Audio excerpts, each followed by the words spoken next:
మీరు చెప్పింది నిజమేనండి. బాలుడు దివ్య తేజస్ కలిగి ఉన్నాడు.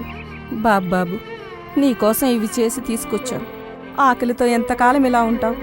నీ తల్లి లాంటిదాన్ని. నా మాట విని ఇవి తిన్నాయినా. చూడు బాబు, నీ తల్లిదండ్రులు ఎవరో చెప్తే నిన్ను వాళ్ళ ఇంటికి చేరుస్తాం. పాప, నువ్వు వెళ్ళిన దగ్గర నుంచి కనబడక ఎంత తలడిల్లిపోతున్నారో ఏమిటో. చూడు బాబు, మా మనసు కష్టపెట్టకు. ఎంతో ప్రేమతో నీకోసం ఇవి చేసి తీసుకొచ్చాను.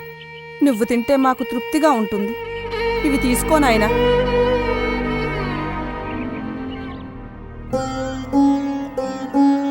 ఈ బాలుడి ప్రవర్తన చాలా చిత్రంగా ఉందండి.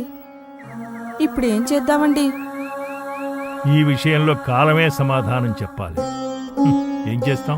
పద. బాబుని విడిచి వెళ్ళడానికి నా మనసు అంగీకరించట్లేదండి. నాకు మాత్రం వెళ్ళాలుందా? కాని వెళ్ళక తప్పదు కదా. పైగా చీకటి కూడా పడుతోంది. పద, మళ్ళీ రేపు వద్దాంలే. అలాగేనండి.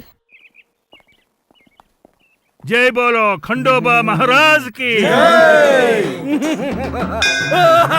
జై బోలో ఖండోబా మహారాజ్ కి జై ఖండోబా మహారాజ్ కి జై. హారతి హారతి. నాకు ఎంతో సంతోషంగా ఉంది బిడ్డలారా. స్వామి, తమ దయ ఉంటే చాలు. ఈ షిరిడీ గ్రామం కలకాలం పచ్చగా ఉంటుంది. అంతేకాదు నాయనలారా, ఈ షిరిడీ గ్రామం రాబోయే కాలంలో మహా పుణ్యక్షేత్రం కానుంది. స్వామి, 50 గడప కూడా లేని ఈ గ్రామం మహాపుణ్యక్షేత్రం అవుతుందా? తమ మాటలు నమ్మడానికే వీలు లేకుండా ఉన్నాయి. మన్నించాలి. అవును నాయనలారా, నా వాక్కు వృధా కాదు. ఒక మహాపురుషుని రాక వల్ల, ఆయన పాదధూళి వల్ల ఈ గ్రామమంతా పరమ పవిత్రమవుతుంది. ఇది దైవాజ్ఞ. స్వామి, ఒక్క మనవి. ఊరవతల వేప చెట్టు కింద 8 సంవత్సరాల బాలుడు కొద్ది రోజులుగా నిద్రాహారాలు మాని అలా ధ్యానముద్రలో ఉన్నాడు. ఉలకడు పలకడు, ఎంత విచారించినా సమాధానం చెప్పడు. ఆ బాలుడు ఎవరో ఏమిటో వివరాలు ఏమి మాకు అర్థం కావడం లేదు. తమరు త్రికాలజ్ఞులు, ఆ బాలుని గురించి తెలియజేయవలసిందిగా ప్రార్థన.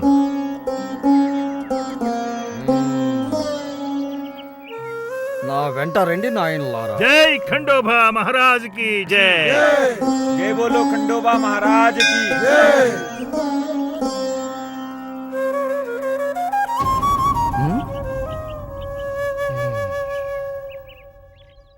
బిడ్డలారా, ఇక్కడ తవ్వండి. రాళ్ళది. నువ్వు వెళ్ళి గడ్డబార తీసుకురా. స్వామి, ఈ చెట్టు కింద రండిరా, రండి త్వరగా.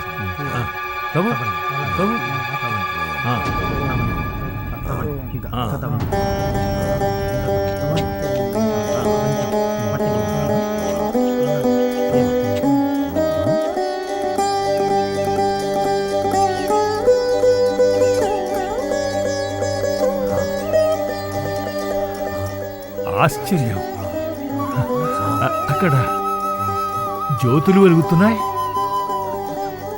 ఆహా, ఖండోబా, దయచేసి నా గురుస్థానాన్ని భంగపరచకండి. ఎలాగుందో అలా కప్పివేయండి. అల్లా మాలిక్. మాట్లాడుతున్నారు. కానండి, మూసేయండి.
ఆహా, ఏమి ఈ బాలుని దివ్య తేజస్సు!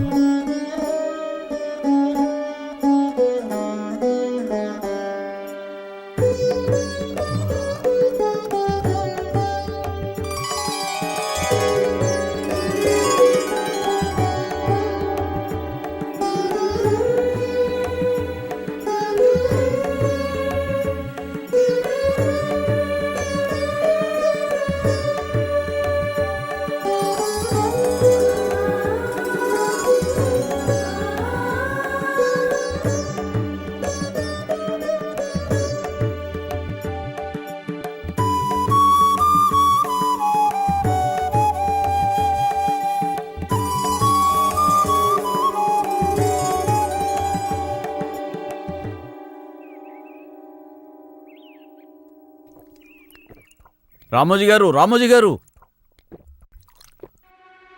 ఏమిటండి? ఏమిటలా గాబరా పడుతున్నారు? ఏం జరిగింది? వేప చెట్టు కింద బాలుడు ఆ, బాలు కనిపించడం లేదండి. కనిపించడం లేదా? ఎక్కడికి వెళ్తాడు? ఆ చుట్టుపక్కల వెతకండి. మన గ్రామం చుట్టుపక్కల అంతా వెతికి చూసాం, ఆ, కానీ బాబు జాడ తెలియడం లేదండి. 8 సంవత్సరాల బాలుడు నిద్రాహారాలు మాని తపోదీక్షలో ఉండడం, తన తపశ్శక్తితో వేపాకుల రుచిని తియ్యగా మార్చిన ప్రభావశాలి అనుకోకుండా మాయమయ్యాడు అంటే కొంచెం బాధగానే ఉంటుంది. మన గ్రామ ప్రజలందరూ ఆ బాలుడి గురించే బెంగపడుతున్నారు. మనం మాత్రం ఏం చేయగలం? జరిగేది జరగక మానదు. దేవుడి దయ వల్ల ఆ కుర్రవాడు ఎక్కడున్నా క్షేమంగా ఉండాలని కోరుకుందాం. మళ్ళీ ఆ బాలుడు షిరిడీకి రావాలని ఖండోబాని ప్రార్థన చేద్దాం. మీ కోరిక తప్పక నెరవేరుతుందండి.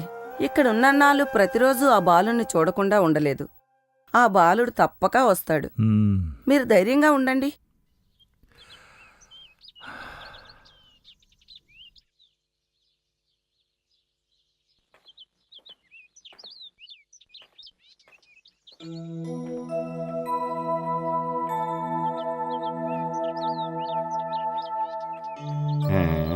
రాలేదే.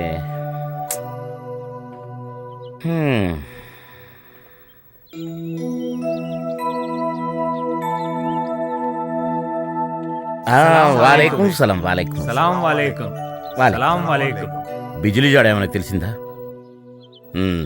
మీరు మౌనంగా ఉన్నారంటే ఈరోజు కూడా నా బిజిలీ జాడ తెలియలేదని అర్థమైపోయింది.